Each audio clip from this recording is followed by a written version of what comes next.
হতাশাগ্রস্ত হয়ে বান্দা যখন কাঁদতে থাকে আর ডাকতে থাকে, ইয়া আল্লাহ, ইয়া রহমান, ইয়া রহিম, ইয়া হাইয়ু, ইয়া কাইয়ুম।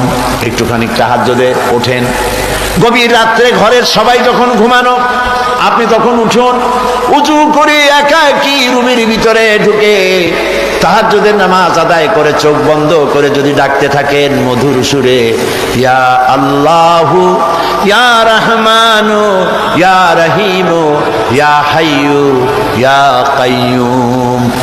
আল্লামা ইকবাল বলেছেন, দিল সে जो बात निकलती है असर रखती है पर नहीं मगर ताकते परवाज रखती है। দিল থেকে যে কথা উচ্চারিত হয়, মুখের কথা আর মনের কথা ভিন্ন রকম।